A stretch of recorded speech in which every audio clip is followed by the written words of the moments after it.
Hello everyone, இன்றைக்கான video வந்து ஒரு கோவிலுக்கு போகிற விலாக் தான். அதுக்கு முன்னாடி நாளே வந்து மாவெல்லாம் அரைச்சி வச்சிடலாம் அப்படின்னு சொல்லி ஃபஸ்ட்டு அரைச்சி வச்சுருக்கேன். இந்த மாவெல்லாம் அரைச்சி வச்சுட்டு லைக் எப்படி சொல்கிறது, நெக்ஸ்ட் டே எந்த பிளான் பண்ணாலும் ஓரளவுக்கு மேனேஜ் பண்ணுற மாதிரி இருக்கும். பட் இட்லிக்கோ தோசைக்கோ மாவு இல்லை அப்படின்னு சொன்னால் என்ன பிரேக்ஃபாஸ்ட் பண்ணுறதுனே நமக்கு தெரியாதுல்ல. அதுக்காக ஃபஸ்ட்டு எப்போவுமே மாவு அரைச்சி வச்சிடலாம். எங்கே போகிறதா இருந்தாலும் உங்களுக்கு ரொம்ப ஈஸியாக பிரேக்ஃபாஸ்ட் வேலை முடியணும், இல்லை டின்னர் வேலை முடியணும் அப்படின்னு சொன்னால் இட்லி மாவு மட்டும் இருந்தால் போதும், ஓரளவுக்கு முடிச்சிடலாம். அண்ட் சில இடத்துல வந்து இட்லி மாவு வந்து விற்பாங்க சில கடையிலலாம். எப்படி சொல்கிறது, கொஞ்சம் சிட்டி இல்லை கொஞ்சம் டெவலப்டு ஏரியானா விற்பாங்க. பட் கிராமத்துலலாம் அது இருக்காது. மோஸ்ட்லி கிராமத்தில் யாரும் வாங்க மாட்டாங்க, அதனால விற்கிறதில்ல.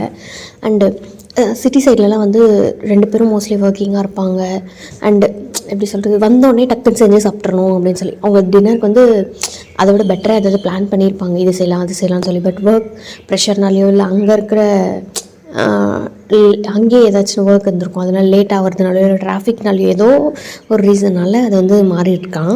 அப்போ வந்து இந்த மாதிரி இருந்தால் நல்லாயிருக்கும் அப்படின்னு சொல்லிட்டு மாவு வாங்கிட்டு வந்துடுவாங்க. சரி போனால் புது காசு அப்படின்னு சொல்லிட்டு போட்டு வாங்கிட்டு வந்துடுவாங்க. கொஞ்சம் ஈஸியாக வேலை முடிஞ்சிடும், நம்மளும் சீக்கிரமாக தூங்கலாம். இல்லை நெக்ஸ்ட் டே சீக்கிரமாக போகிற மாதிரி இருக்கும், அதுக்காக சீக்கிரமாக தூங்குறதுக்கும் மாவு வாங்கிடுவாங்க. இந்த மாதிரி நிறைய ரீசன்ஸ் இருக்குது வெளில மாவு வாங்குறதுக்கு. அதனால் அங்கே விற்பாங்க, ஈஸியாக கிடைக்கும். சில இடத்துல கிடைக்கிறதில்ல, அங்கே இருக்கிறவங்க நிஜமாகவே கொஞ்சம் கஷ்டம்தான். ஏன்னா இப்போ நமக்கு கிடைக்கிதுங்கும் போது ஈஸியாக வாங்கி யூஸ் பண்ணிடுறோம். கிடைக்கலங்கும் போது அதுக்கு ஆல்டர்னேட்டாக நம்ம சப்பாத்தி ஏதாச்சும் ஒன்று பண்ணோம். அது கொஞ்சம் எக்ஸ்ட்ரா வேலை தான். இட்லி தோசையை விடவும் சப்பாத்தி கொஞ்சம் எக்ஸ்ட்ரா வேலை தான். இட்லி பொடி வச்சு கூட சாப்பிடுப்பாங்க, சப்பாத்திக்கு அந்த மாதிரி பொடி வச்சு சாப்பிட மாட்டாங்க. அந்த மாதிரி நிறைய விஷயம் இருக்குது. ஸோ இட்லி தோசை மாவு கிடைக்கிது உங்கள் வீட்டு சைடு அப்படின்னு சொன்னால் நீங்கள் கொஞ்சம் லக்கி தான். அவ்வளோதான். And one more thing, and எப்படி சொல்கிறது, இந்த நம்ம வீட்டிலலாம் வந்து ஆசிரமத்துக்கு நாங்கள் ட்ரெஸ் எடுத்துகிட்டு போகிறோம் அப்படின்னு சொல்லி ட்ரெஸ் வாங்கிருக்கிறவங்க அவங்க எல்லாம் சிக்பேட் மார்க்கெட் அந்த மாதிரி எடுத்துகிட்டு போய் அதை செகண்ட் ஹேண்டில் சேல் பண்ணுவாங்களா இல்லை உண்மையாகவே அவங்க தானான்னு எனக்கு கண்டுபிடிக்கவே முடியல. இன்றைக்கி கூட ஒருத்தவங்க வந்திருந்தாங்க, அவங்க வந்து இந்த நோட்டீஸ் எல்லாம் தராங்க. பட் அது நம்புறதா இல்லையானே தெரியல. நம்ம அவங்களுக்கு கிடைக்கட்டும் அப்படின்னு சொல்லி, இப்போ இல்லாமல் இருப்பாங்களா அவங்களுக்கெல்லாம் கிடைக்கட்டும் அப்படின்னு சொல்லி நம்ம கொடுக்குறோம். ஆனால் அவங்க எடுத்துகிட்டு போய் அவங்கக்கிட்ட தான் தராங்களா இல்லை இவங்க செகண்ட் ஹேண்டில் எங்கேயாச்சும் சேல் பண்ணிடுவாங்களா அப்படின்னு சொல்லி எனக்கு ஒரு டவுட் இருந்துகிட்டே இருக்குது. எப்படி நம்ம கண்டுபிடிக்கிறது, இது இவங்க உண்மையாகவே எடுத்துகிட்டு போய் தருவாங்க இவங்க தரமாட்டாங்க அப்படிங்கிறத நம்ம எப்படி கண்டுபிடிக்கிறதுன்னு எனக்கு ஐடியாவே இல்லை. உங்களுக்கு ஏதாச்சும் ஐடியா இருந்தால் சொல்லுங்கள். அண்ட் இது ஸ்கேமா இல்லை உண்மையாகவே எடுத்துகிட்டு போய் தருவாங்களா என்னன்னு எனக்கு சுத்தமாக இதை பற்றி எந்த ஐடியாவுமே இல்லை. உங்களுக்கு யாருக்காச்சும் ஏதாச்சும் தெரிஞ்சால் சொல்லுங்கள். அவ்வளோதான், இதை கேட்கணும்னு இருந்தது. எனக்கு ரொம்ப நாளாக இந்த டவுட் இருக்குது. லைக் இதுக்கு முன்னாடியெல்லாம் நாங்கள் தந்துட்டு இருந்தோம் உண்மைன்னு நினச்சி. நாங்கள் குட்டி பசங்களாக இருக்கும் போது என் அம்மாலாம் தருவாங்க, நிறைய ட்ரெஸ் தருவாங்க. ஏன்னா குட்டி பசங்களாக இருக்கும்ல, அப்போ நம்ம ஈஸியாக வளர்ந்துருவோம். ஸோ நிறைய ட்ரெஸ் நம்மளுக்கு ஃபிட் ஆகாமல் போவோம். அது வந்து நம்ம ஃபியூ டைம்ஸ் தான் யூஸ் பண்ணியிருப்போம், அதுக்கப்புறம் யூஸ் பண்ணியிருக்க மாட்டோம். சரி இவங்க யூஸ் பண்ணாது யாருக்கும் ஒருத்தவங்களுக்கு யூஸ்ஃபுல்லாக இருக்கட்டும் அப்படின்னு சொல்லி தந்துருவாங்க. அம்மாவோட சாரீஸும் தருவாங்க, எது தந்தாலும் வாங்கிட்டு போவாங்க. நம்ம என்ன நினைப்போம், ஒரு வேளை எல்லா ஏஜ் குரூப்லேயும் அவங்க ஆசிரமத்தில் ஆளுங்க இருப்பாங்க போல், அவங்க யாருக்காச்சும் ஃபிட் ஆகலாம் அப்படின்னு சொல்லி நினச்சி விட்டுருவோம். பட் அது உண்மையாக பொய்யான்னு எனக்கு இப்போ ரொம்ப டவுட்டாக இருக்குது. சரி உங்களுக்கு யாருக்காச்சும் தெரிஞ்சால் சொல்லுங்கள். அவ்வளோதான். இது எதுக்காக ரெடி ஆகிட்ருக்கோம் அப்படின்னு சொல்லாமல் போயிட்டேன். இந்த வழியில் நான் இப்போ தான் ஃபஸ்ட் டைம் போடுறேன். வாங்கி வச்சதோடு சரி, நிறைய விஷயம் அப்படி தான் வாங்கி வைப்போம், நம்ம என்னைக்காச்சும் யூஸ் ஆகும்.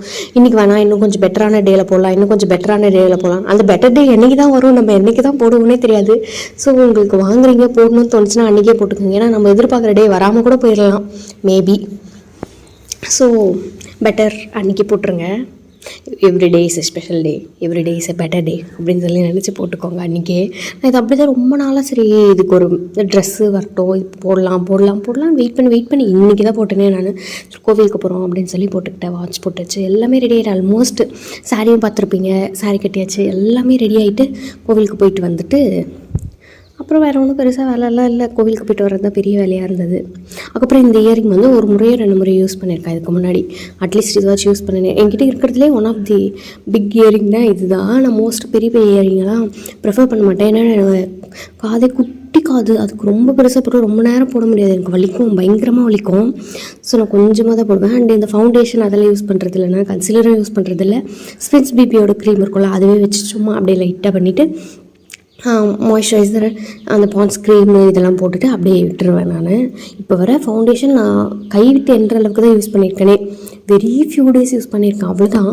எனக்கு அது என்னமோ செட் ஆகுதோ அப்படின்னு சொல்லி. பட் என்னோடய ஷேடுக்கு செட் ஆகிற மாதிரியும் என்னோடய ஸ்கின்னுக்கு செட் ஆகிற மாதிரியும் ஒரு ஃபவுண்டேஷன் நான் தேடிட்டு தான் இருக்கேன். பார்க்கலாம் இன்றைக்கி கிடைக்கும்னு தெரில.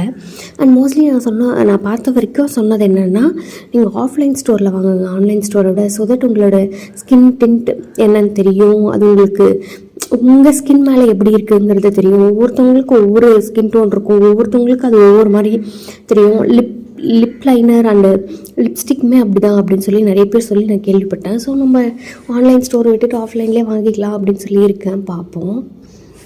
அண்ட் என்னோடய ஸ்கின் வந்து ஒரு நாளைக்கு கொஞ்சம் டார்க் ஷேடில் இருக்கும், ஒரு நாளைக்கு கொஞ்சம் பிரைட் ஷேடில் இருக்கும். ஸோ எதை வச்சு நான் எந்த பேசிஸில் ஃபவுண்டேஷன்லாம் சூஸ் பண்ணுறதுன்னு எனக்கு சுத்தமாக ஐடியாவே இல்லை. பட் ஏதாச்சும் வச்சு சூஸ் பண்ணி தான் ஆகணும். ஏன்னா நம்ம கொஞ்சம் இப்போ வெளிலலாம் போயிட்டு வரோம் அப்படின்னா டேன் ஆகிட்டு கொஞ்சம் டார்க்காக இருக்கும். அப்போ வந்து நான் பிரைட்டாக இருக்கும் போது சூஸ் பண்ண ஃபவுண்டேஷன் போட்டேன்னா பேய் மாதிரி இருப்பேன். அதே தான் வைஸ் வர்ஸா. அப்படிங்கும் போது நான் எதை வச்சு எந்த பேசிஸில் சூஸ் பண்ணுறதுன்னு எனக்கு சுத்தமாக ஐடியாவே இல்லை. ரொம்ப புலம்புற மாதிரி இருக்கும். பட் உங்களுக்கு யாருக்காச்சும் ஏதாச்சும் ஐடியா இருந்தால் அதை கமெண்ட் செக்ஷனில் சொல்லிட்டு போங்க. எனக்கு எதை வச்சு சூஸ் பண்ணுறதுனே தெரியல. ஸோ நான் எதுவுமே சூஸ் பண்ணாமல் எதுவுமே வாங்காமல் தான் வச்சுருக்கேன். அண்ட் ஒன்ஸ் இன்வெஸ்ட் பண்ணிட்டோம் அப்படின்னா அது கொஞ்சம் ப்ராப்பராக நல்லா நிறைய நாளைக்கு வர மாதிரி இருக்கணும், நம்ம நிறைய யூஸ் பண்ணுற மாதிரி இருக்கணும் அப்படின்னு சொல்லி. அண்ட் ஃபவுண்டேஷன் போடுற அளவுக்கு நம்ம ஒன்றும் அடிக்கடி ஃபங்க்ஷனோ அந்த மாதிரி அட்டன் பண்ணுறதில்ல. ஃபங்க்ஷனுக்கு போனாலும் நான் அந்த ஸ்பின்ஸ் பிபி வச்சு மேனேஜ் பண்ணிடுவேன். ஸோ எனக்கு பெருசாக ஃபவுண்டேஷன் தேவைப்படல இதுவரை, அதனால் நான் வாங்கலை. பட் உங்களுக்கு ஏதாச்சும் அதை பற்றி ஐடியா இருக்குது? நிறைய பேர் யூஸ் பண்ணிகிட்ருப்பீங்க. இப்போ வரவும் இதுக்கு முன்னாடி நிறைய ஃபவுண்டேஷன்ஸ் வாங்கி யூஸ் பண்ணியிருப்பீங்க, நிறைய ட்ரை பண்ணியிருப்பீங்க ஃப்ரெண்ட்ஸோடது. அண்ட் உங்களுக்கு அதை பற்றி நிறைய நாலேஜ் இருக்கும். இதில் பார்க்குற யாராச்சும் ஒருத்தவங்களுக்காச்சும் அவங்க அதை பற்றி ஏதாச்சும் கமெண்ட் செக்ஷனில் சொன்னீங்கன்னா எனக்கு கொஞ்சம் ஹெல்ப்ஃபுல்லாக இருக்கும். அவ்வளோதான். கோவிலுக்கு தான் போயிட்டுருக்கோம். அன்றைக்கி வந்து மழை வந்துட்டு இருந்தது. அந்த மழையும் பொருட்படுத்தாமல் கோவிலுக்கு போயிட்டுருக்கோம். அண்ட் இந்த வீட்டில் அந்த அட்வைஸ் பண்ணுறன்ற பேரில் நம்ம மனசை புண்படுத்துகிற மாதிரியே சில பேர் பேசுவாங்க.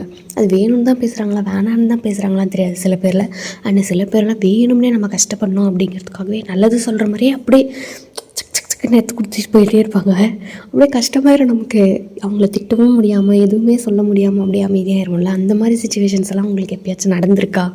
நடந்தால் நீங்கள் அதை எப்படி ஓவர் கம் பண்ணீங்க, அதை எப்படி ஹேண்டில் பண்ணுறீங்க, அந்த மாதிரி பீப்புளை எப்படி ஹேண்டில் பண்ணுறீங்க, என்ன ஏதுன்னு சொல்லுங்கள். எல்லாருக்கும் யாராச்சும் ஒருத்தவங்க அப்படி இருப்பாங்க. நெய்பரோ, ஃபேமிலி ஃப்ரெண்டோ, யாராச்சும் ஒருத்தவங்க இருப்பாங்க. அந்த மாதிரி ரிலேட்டிவ்ஸோ, ரொம்ப க்ளோஸ் ரிலேட்டிவ்ஸாக கூட இருப்பாங்க. சில பேர் வேணுமே நம்மளை ஹர்ட் பண்ணுறதுக்குனே சொல்லுவாங்க. அவங்களுக்கு தெரியும் இந்த விஷயம் நமக்கு ஆல்ரெடி கஷ்டமாக தான் இருக்குது, அண்ட் இதை சொன்னால் இவங்க கஷ்டப்படுவாங்க, ஆல்ரெடி அவங்களுக்கு இது வந்து ஒரு மாதிரி ரொம்ப கஷ்டப்படுத்துகிற விஷயந்தான் அப்படின்னு தெரிஞ்சாலும் கூட வந்து சொல்லுவாங்க. அதை பற்றி மறக்கணும் அப்படின்னு சொல்லி நம்ம நினைக்கிறோன்னு வச்சுக்கோங்க. அதை பற்றி வேணும்னே ஞாபகப்படுத்துகிற மாதிரி அதுக்கு ரிலேட்டடாக சொல்லுவாங்க. இல்லைனா அதையே மறுபடியும் மென்ஷன் பண்ணுவாங்க. இல்லை அந்த மாதிரி ஒரு இன்சிடெண்ட் ரிலேட்டட் டு தட் வேறு யாருக்கும் நடந்த மாதிரி அதை ஒரு கதை மாதிரி வந்து சொல்கிற மாதிரி இப்படியாச்சும் ஒன்று அவங்களோட கான்வர்சேஷனில் நமக்கு எது ஹர்ட் ஆகுமோ அதை எடுத்துகிட்டு வந்து நுழைச்சிருவாங்க. நிறைய பேர் அப்படி இருக்காங்க. அப்படி யாரையாச்சும் நீங்கள் ஃபேஸ் பண்ணுறீங்க அப்படின்னா அதை நீங்கள் எப்படி ஓவர் கம் பண்ணி வருவீங்க, அவங்கள எப்படி டேக்கிள் பண்ணுவீங்க அப்படிங்கிற அந்த சுச்சுவேஷனில் நீங்கள் என்ன பண்ணுவீங்க, அவ்வளோதான். அதுக்கப்புறம் அதுலேருந்து வெளில வர்றதுக்கு அவங்க சொல்லிட்டு போன அந்த கஷ்டமான விஷயத்துலேருந்து வெளில வர்றதுக்கு என்ன பண்ணுவீங்க அப்படின்னு சொல்லி கமெண்ட் செக்ஷனில் சொல்லிட்டு போங்க. நிறைய பேருக்கு அது ஹெல்ப்ஃபுல்லாக இருக்கலாம். அண்ட் அந்த மாதிரி இருக்கிறவங்கள எப்படி இக்னோர் பண்ணுறதுன்னு தெரியாது. நீங்கள் போங்கன்னு நம்மளால் சொல்லவும் முடியாது. நம்ம இன்கேஸ் அவங்க பேசிகிட்டு இருக்கும் போது எழுந்தும் போக முடியாது. அண்ட் அவங்கள அமைதியாக எப்படி சொல்கிறது கேட்கவும் முடியாது. நம்மளுக்கே கஷ்டமாக அழுகியே வர மாதிரி இருக்கும் சில டைமு. எப்படி தான் அதெல்லாம் ஃபேஸ் பண்ணுறதுன்னு எனக்கு சுத்தமாக ஐடியாவே இல்லை. ஸோ உங்களுக்கு யாருக்காச்சும் தெரிஞ்சால் அது கமெண்ட் செக்ஷனில் சொல்லிட்டு போங்க. சும்மா வேணும்னா கேட்பாங்க. இப்போ நம்ம மார்க்ஸ் ஸ்லோவாக எடுக்கிறோன்னு வச்சுக்கோங்களேன், அந்த மார்க் ரிலேட்டடாகவே பேசுவாங்க. எப்படி சொல்கிறதுனா, இங்கே பக்கத்து வீட்டுக்கார பையன் இருந்தான்ல, அவன் வந்து இவ்வளோ மார்க் எடுத்தான் அப்படின்னு சொல்லுவாங்க.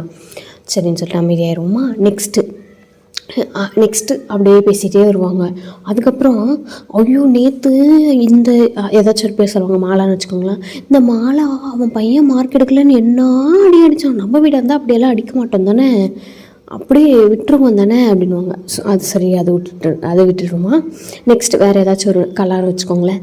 கலா அவன் பையன் மார்க் எடுக்கலைன்னா என்னன்னே கேட்குறதே இல்லை தெரியுமா. எப்படி தான் அப்படியெல்லாம் இருக்காங்களோ. என் பையன் மட்டும் அந்த மாதிரி மார்க் எடுக்கலைன்னு வச்சுக்கேன், நான் என்ன தான் பண்ணுவேனே தெரியாது. அவனை அவ்வளோதான் நான் போய் ஸ்கூலில் கம்ப்ளைண்ட் பண்ணி நல்லா அடித்து உட்காந்து படிக்க வச்சு நான் படிக்கிற வரையும் விட மாட்டேன், நல்லா மார்க் ஸ்கோர் பண்ணுற வரையும் விட மாட்டேன். என் பசங்களாம் எப்போவுமே ஃபஸ்ட்டு மார்க் தான் வருவாங்க தெரியுமா.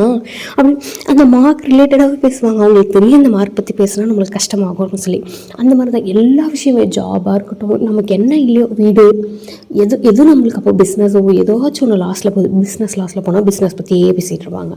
வீடு ஓனர்ஸ் கட்ட போகிறோம், இல்லை கட்டுறதுக்கு லோன் எடுத்துட்டோம், லோன் அடைக்க முடியல, ஏதோ ஒரு பிரச்சனை வருதுன்னு வச்சுக்கோங்களேன், அதை பற்றி பேசுவாங்க. நம்மக்கிட்ட பேசுறது மட்டும் இல்லாமல் பின்னாடி போய் பேசுவாங்க. எப்படின்னா, இப்போ இஎம்ஐயில் நம்ம ஏதோ வாங்கியிருக்கோன்னு வச்சுக்கோங்களேன், வாஷிங் மிஷின் வச்சுக்கோங்களேன், நம்மளுக்கு ஏதாவது ஹெல்த் இஷ்யூஸ் இருக்கும், அதுக்கு வாஷிங் மிஷின் வாங்கியிருக்கோன்னு வச்சுப்போமே. அப்போ என்ன சொல்லுவாங்க, இவங்களுக்கு ரொம்ப முக்கியம் வாஷிங் மிஷின், இஎம்ஐயில் வாங்குற அளவுக்கு இது கட்ட முடியுமா அவங்களால? அவங்க கஷ்டங்க அது கட்டுறதும் கட்டாததும். நீங்கள் எதுக்குங்க பேசுகிறீங்கன்னு எதிரில் இருக்கிறவங்களும் கேட்க மாட்டாங்க. 2 பேரும் உட்காந்து உடனே பேசிகிட்டு இருப்பாங்க. இதை பற்றி பேசுறதுக்கு வேறு எந்த டாப்பிக்கும் இல்லையடா அவங்களுக்கு அப்படிங்கிற மாதிரி தேவையில்லாமல் நம்மளை பற்றி பேசிகிட்டு இருப்பாங்க. என்ன தான் பண்ணுறதோ தெரியல. இது நம்ம காதில் விழாத வரைக்கும் ஓகே, விழுந்துச்சா அதுவும் கஷ்டமாக இருக்கும். சார் நம்மளை பற்றி எதுக்குடா இவங்க போய் பின்னாடி பேசுகிறாங்க, இவங்களை பற்றி நம்ம ஏதாச்சும் அந்த மாதிரி பேடாக நினைக்கிறோமா, பேசுகிறோமா, யாரை பற்றியுமே நம்ம பேசுறது இல்லையே, ஏன்டா இப்படி பண்ணுறவங்களோ அப்படின்னு சொல்லி உட்காந்து அதுக்கும் நம்ம ஃபீல் பண்ணுற மாதிரி தான் இருக்கும். அவங்க என்னவோ கொஞ்சம் நேரத்தில் பேசிட்டு போயிடுவாங்க. அது நம்மளுக்கு என்னவோ ரொம்ப ஹர்ட்டிங்காக இருக்கும். நம்மக்கிட்டே பேசினாலே நம்மளை கஷ்டப்படுத்துகிற மாதிரி தான் பேசுவாங்க. வேறு யார்கிட்ட பேசி அதை நம்ம கேட்டாலுமே நம்மளுக்கு கஷ்டப்படுத்துகிற மாதிரி தான் இருக்கும். ஏன் தான் அப்படி பேசுகிறாங்களோ தெரியாது. ஆனால் சில பேர் இருக்காங்க, இன்னமும் இருக்காங்க, இனிமேவும் இருப்பாங்களா என்னன்னு தெரியல.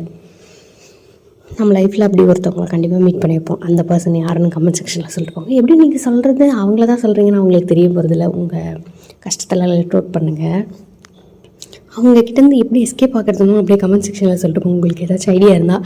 இல்லை எனக்கு ஐடியாவே இல்லைன்னா கமெண்ட் செக்ஷனில் போய் பாருங்கள், யாராச்சும் ஐடியா சொல்லியிருந்தால் அது யூஸ்ஃபுல்லாக இருக்கலாம். மேபி உங்களுக்கு தெரிஞ்சால் கண்டிப்பாக கமெண்ட் செக்ஷனில் சொல்லிட்டு போங்க. கதற நிறைய பேருக்கு அது ஹெல்ப்ஃபுல்லாக இருக்கலாம், யூஸ்ஃபுல்லாக இருக்கலாம். அவ்வளோதான். இந்த மாதிரி பர்சனெல்லாம் பார்த்தாலே கோவமாக வரும். ஆனால் அந்த கோவத்தை நம்ம வெளில காட்ட முடியாது. அண்ட் ஃபேஸில் சில டைம் நம்மளே வார்த்தையிலே சொல்லக்கூடாதுன்னு சொல்லி கண்ட்ரோல் பண்ணி வச்சுருப்போம். சில டைம் நம்ம ஃபேஸ் மாட்டி விட்டுரும்.